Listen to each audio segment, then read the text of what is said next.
Hola amigos del Ministerio La Reforma Evangélica, hermanos de la Iglesia Cristiana Evangélica en Colombia y en otras latitudes. Es un placer estar nuevamente con ustedes. Estamos en esta serie titulada El coronavirus y la Biblia. Este ya es el sexto video que estamos grabando con respecto a esta serie, donde hemos hecho toda una variedad de acotaciones que consideramos oportunas y que esperamos hayan sentado claridad a la luz de la Biblia, la palabra de Dios.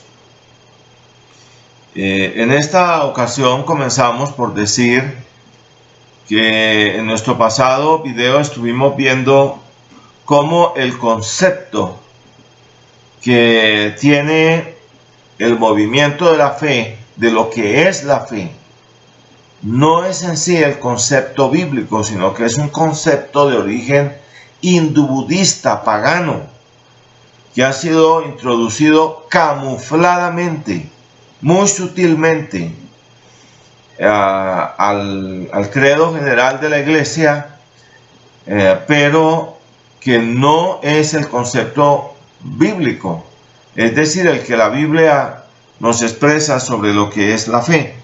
Estos videos nosotros los estamos efectuando bajo tres tesis centrales.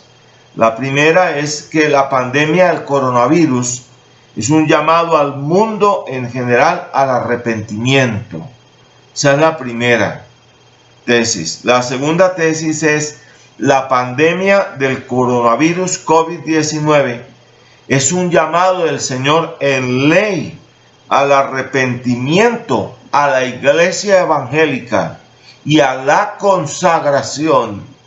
Este es un llamado del Señor a la iglesia evangélica al arrepentimiento y a la consagración.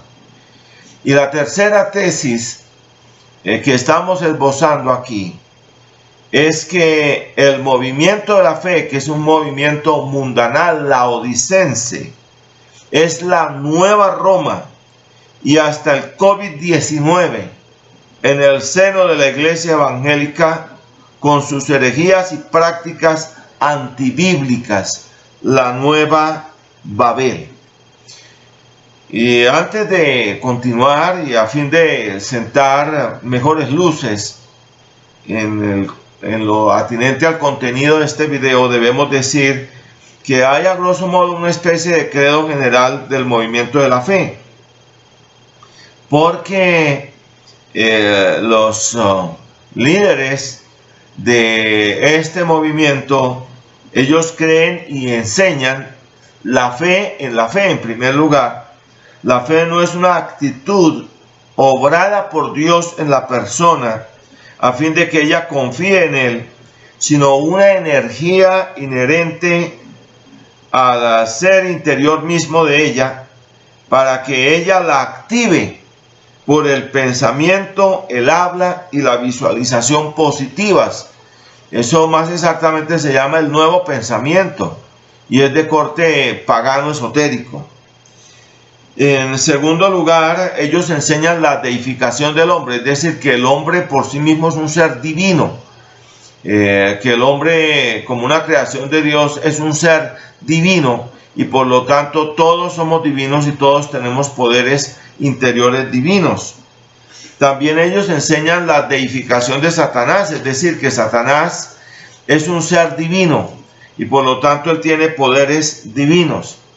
Al mismo tiempo, y por increíble que parezca, en cuarto lugar, ellos enseñan la degradación de Cristo en su encarnación. Eso significa que en el parecer de ellos, Cristo en su encarnación se despojó de su divinidad y por lo tanto en esta tierra Él anduvo solo como hombre y por eso fue que necesitó ser revestido del poder del Espíritu Santo cuando fue bautizado por Juan para realizar su ministerio.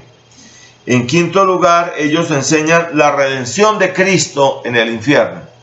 ¿En qué consiste esta doctrina de la redención? se ve en el sexto punto que ellos enseñan.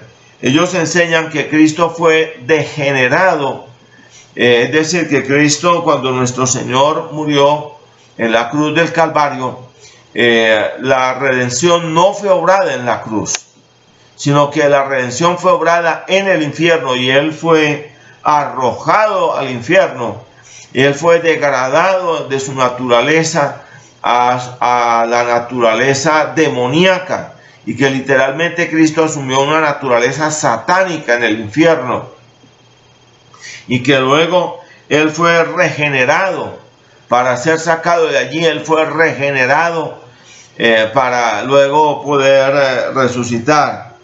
Y entonces ellos enseñan la reencarnación de Cristo. Esa es otra doctrina peligrosa del movimiento de la fe, como séptimo punto. El octavo, ellos enseñan la teología de la prosperidad y la mundanalidad. Cristo fue totalmente degradado, desposeído, para que nosotros pudiéramos ser prósperos, para que nosotros pudiéramos tener la prosperidad. Los que oímos esa noticia y activamos la palabra y activamos la fe, activamos unas energías positivas interiores, podemos entonces llegar a tener las cosas como nosotros a nuestra disposición las querramos. Esa es la teología mundanal de la prosperidad que enseña el movimiento de la fe. Ellos también enseñan la doctrina antibíblica del pacto-contrato. Significa que el pacto de la gracia es una especie de contrato moderno entre partes iguales, y esto es antibíblico. Una cosa es un pacto, otra cosa es un contrato moderno. El pacto es hecho entre dos partes, pero no son dos partes iguales, porque no las son. Dios es el Rey, Señor soberano, y el hombre es su vasallo, que es diferente. Entonces es una doctrina completamente distinta a la de la Biblia. Una cosa es la doctrina del pacto de la Biblia, y otra cosa es lo que ellos enseñan de la doctrina del pacto como una especie de contrato moderno entre dos partes iguales, en las cuales las dos partes quedan obligadas. Que Dios no queda obligado, sino consigo mismo, no con el hombre. En el décimo lugar, ellos enseñan el origen satánico de la enfermedad y la negación de los síntomas. Quiere decir que toda enfermedad es de origen inmediatamente satánico, y por lo tanto debemos negar los síntomas. Eso significa que toda persona que está enferma de una u otra manera está poseída por Satanás, y debe ser echada la enfermedad fuera de la persona como una especie de acto esotérico. Más o menos esta es la idea que ellos antibíblicamente enseñan, y ellos enseñan a negar los síntomas y a proclamar, a declarar, a confesar la sanidad de una u otra manera. Y luego ellos enseñan que toda enfermedad es causa de un pecado, lo mismo que las adversidades y la pobreza. Y si la persona no es sanada es por falta de fe, o porque está en ese pecado, falta de confesar un pecado. Lo mismo que si la persona está en la adversidad o en la pobreza, es por algún pecado que la persona cometió. Son doctrinas que son de corte antibíblico, son las principales, no las únicas doctrinas falsas, que herejías que enseña este movimiento. Como resultado de todo el proceso herético, no se trata de la fe bíblica no se trata de la fe bíblica en Dios y su verdad, su verdad, la verdad de la palabra divina en ley y evangelio, sino de la fe en mí mismo, en mi presunto potencial interior, en mi habilidad de visualizar, proclamar o declarar, decretar, crear, guerrear, etc. Es decir, fe en la fe como una obra creativa individual. Pero veamos qué nos tiene que decir la palabra del Señor allá en el libro de Jeremías, en el capítulo 5, los versículos 11 al versículo 13, mire usted que hay unas particularidades aquí de la palabra del Señor donde el Señor niega como falsas las doctrinas del movimiento de la fe con respecto a esto. Mire lo que dice Jeremías capítulo 5 versículos 11 al 13. Porque resueltamente se rebelaron contra mí la casa de Israel y la casa de Judá, dice el Señor. Negaron al Señor y dijeron: Él no es y no vendrá mal sobre nosotros, ni veremos espada ni hambre. Antes los profetas serán como viento, porque no hay en ellos palabra. Así se hará a ellos. Entonces notarán ustedes que ellos están haciendo aquí una confesión positiva. Ellos están confesando, están activando positivamente su fe, pero el Señor niega lo que ellos están confesando o la palabra que ellos están activando, porque es contraria a sus propósitos. Veamos lo que dice en el capítulo 6, en el versículo 14. En el capítulo 6, en el versículo 14 de Jeremías, dice: y curan la herida de mi pueblo con liviandad, diciendo paz, paz, y no hay paz. Es decir, hablando en positivo, una especie de palabra evangélica, hablándole en positivo. Pero la verdad es que Dios habla aquí en ley, y dice, Dios tiene la palabra final, dice que ellos dicen paz, paz, y no hay paz. Y de esa manera están curando con liviandad la herida de mi pueblo. No están yendo a la raíz, no están yendo verdaderamente al fondo de las cosas. Veamos más adelante lo que dice en el capítulo 14, los versículos 13 al 15. Repito, Jeremías capítulo 14, versículos 13 al versículo 15, donde dice claramente: y yo dije, Señor Yahweh, he aquí que los profetas les dicen: no veréis espada, ni habrá hambre entre vosotros, sino que en este lugar os daré paz verdadera. Me dijo entonces el Señor: falsamente profetizan los profetas en mi nombre. No los envié, ni les mandé, ni les hablé. Visión mentirosa, adivinación, vanidad y engaño de su corazón os profetizan. Noten que ellos estaban profetizando positivamente, estaban declarando, estaban decretando una palabra profética positiva, pero luego el Señor anula todo eso. El Señor sale a desmentirlos y les dice: falsamente profetizan los profetas en mi nombre, porque ellos están predicando evangelio o buena nueva cuando ellos debían predicar ley, porque debían señalar el pecado, la santidad, la justicia de Dios. Debían ir hasta el fondo y no lo están haciendo. Esto es algo completamente antibíblico. Ustedes se imaginan un médico que cuando en un momento dado se necesita que diagnostique a raíz el mal, que lo identifique y que imponga al paciente la realidad, le llega a decir, que declara una especie de palabra positiva y dice que el paciente está muy bien, que el paciente está en óptimas condiciones, que estos no son más que unos achaques momentáneos, algo así. Sencillamente no está cumpliendo con el orden a cabalidad. No está cumpliendo con el orden a cabalidad, repito. El modelo de los falsos profetas de los días de Jeremías era el mismo desde los falsos profetas del movimiento de la fe hoy, pues ellos estaban dedicados a predicar un mensaje vistoso para agradar a los hombres y confesando positivamente. Ellos estaban diciendo paz, paz, y no hay paz.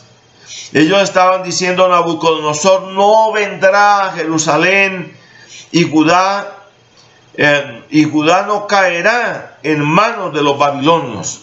Ellos estaban diciendo esto, Pero del otro lado estaba Jeremías con un mensaje que sería calificado hoy como negativo por los líderes del movimiento de la fe, señalando el pecado y la crisis espiritual de Judá y llamándola al arrepentimiento, al mismo tiempo que le anunciaba la inminente caída de Jerusalén por causa de su obstinación en la idolatría, la apostasía espiritual y la injusticia. Y veamos lo que nos dice el libro de Isaías, el capítulo 30, los versículos 1 al versículo 11. Veamos lo que nos corrobora aquí. Isaías en el capítulo 30, en los versículos 1 al versículo 11. Pues resulta que en este pasaje Isaías nos dice lo siguiente, respaldando en mucho a Jeremías, porque obedece al mismo perfil. Dice así: ay de los hijos que se apartan, dice el Señor, para tomar consejo y no de mí, para cobijarse con cubierta y no de mi espíritu, añadiendo pecado a pecado. ¿Por qué? Porque están tomando consejos de sí mismos. Y Jeremías dice que engañoso es el corazón del hombre y perverso más que todas las cosas. ¿Quién lo conocerá? Luego dice que se apartan para descender a Egipto, o sea, al mundo, y no han preguntado de mi boca para fortalecerse con la fuerza de Faraón y poner su esperanza en la sombra de Egipto. Pero la fuerza de Faraón se os cambiará en vergüenza y el amparo en la sombra de Egipto en confusión. Cuando estén sus príncipes en Zoán y sus embajadores lleguen a Anes, todos se avergonzarán del pueblo que no les aprovecha, ni los socorre, ni les trae provecho. Antes les será para vergüenza y aún para oprobio. Dice, profecía sobre las bestias del Negev, por tierra de tribulación y de angustia, de donde salen la leona y el león, la víbora y la serpiente que vuela, llevan sobre los lomos de asnos sus riquezas y sus tesoros sobre jorobas de camellos, a un pueblo que no les será de provecho, Egipto. Ciertamente Egipto en vano e inútilmente dará ayuda. Por tanto yo le di voces, que su fortaleza sería estarse quietos. Ve pues ahora y escribe esta visión en una tabla delante de ellos y regístrala en un libro, para que quede hasta el fin, hasta el día postrero, eternamente y para siempre. Porque este pueblo es rebelde, hijos mentirosos, hijos que no quisieron oír la palabra del Señor, que dicen a los videntes, no veáis, y a los profetas, no nos profeticéis lo recto. Decidnos cosas halagüeñas o positivas, o sea, declaradnos palabra positiva. Profetizad mentiras y dejad el camino, apartaos de la senda, quitad de nuestra presencia al Santo de Israel. Noten ustedes aquí a un Israel mundanal, que pone en un momento dado su confianza es en el faraón de Egipto, en el recurso, en la ayuda mundanal. Y luego le dicen a los siervos del Señor que no les prediquen la palabra de Dios en verdad, sino que les prediquen palabras halagüeñas, cosas positivas, que eso era lo que ellos querían oír. Pero lo que ellos necesitaban era otra cosa, que se les confrontara con la verdad de Dios. Esto es para llevarlos a un auténtico arrepentimiento, porque después de ese arrepentimiento genuino, y como resultado del mismo vendría la auténtica restauración por parte de Dios, pero no antes.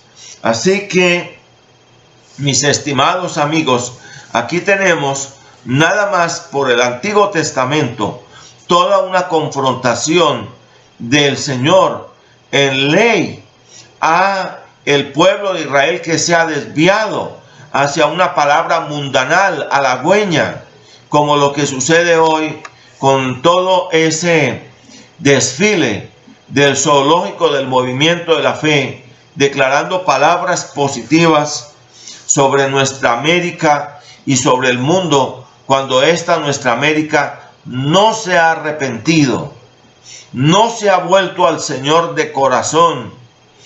Y hoy estamos frente a esta pandemia, la pandemia del coronavirus, y es muy dable que, como otros siervos del Señor, y en este caso Armando Alducin en concreto, señalan, esto no va exactamente para mejor, sino que va para peor.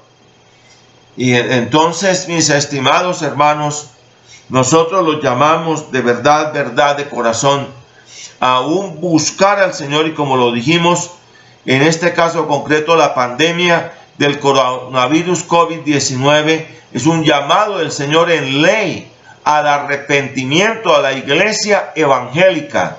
Y recordemos finalmente lo que nos dice el libro de Segunda de Crónicas, en el capítulo 7, en el versículo 14. Porque resulta que en Segunda de Crónicas, el capítulo 7, el versículo 14, el Señor dice claramente: si se humillare mi pueblo, sobre el cual mi nombre es invocado, y oraren, y buscaren mi rostro, y se convirtieren de sus malos caminos, entonces yo iré desde los cielos, y perdonaré sus pecados, y sanaré su tierra. En otra versión dice: si mi pueblo, que lleva mi nombre, se humilla y ora, y me busca, y abandona su mala conducta, yo lo escucharé desde el cielo, perdonaré su pecado y restauraré su tierra. Los invito también a que examinen bien la palabra del Señor allá en el libro de Joel, el capítulo 1, versículos 13 y 14, y el capítulo 2, versículos 12 al 17. Repito, Joel, capítulo 1, versículos 13 y 14, y capítulo 2, versículos 12 al 17. Los invito, mis amados hermanos, a esta reflexión profunda y del corazón en esta hora. Los invito, mis hermanos, a que aprovechen esta cuarentena aquí en Colombia y en otras partes donde se dignen ver con atención nuestro video, para que busquemos al Señor leyendo la Biblia, orando, ayunando, clamando al Dios del cielo, orando por unos por otros, llamando a nuestro hermano, llamando a nuestro pariente, preguntando por él, procurando evangelizar por él, por las redes sociales, evangelizar al uno, evangelizar al otro, advertirles del llamado del Señor al arrepentimiento y darles el evangelio del perdón de gracia que Dios nos brinda por la sola fe en Cristo. Los invitamos, mis hermanos, a que oren por los gobiernos, que oren por las naciones. Oremos por la nación, pidiéndole al Dios del cielo que tenga de nosotros misericordia, como lo hicieron los ninivitas cuando oyeron el mensaje de Jonás. Hermanos, los invitamos en estos días a una mayor examen de nuestras vidas, para una mayor consagración al Señor, una rendición, un abandono de las carnalidades del viejo hombre, del amor al mundo. Los invitamos a que lo hagan de corazón. Que el Señor les bendiga ricamente. Shalom. Muchas gracias. Charis e Irene, gracia y paz. Que el Señor sea con ustedes. Bendiciones del Señor.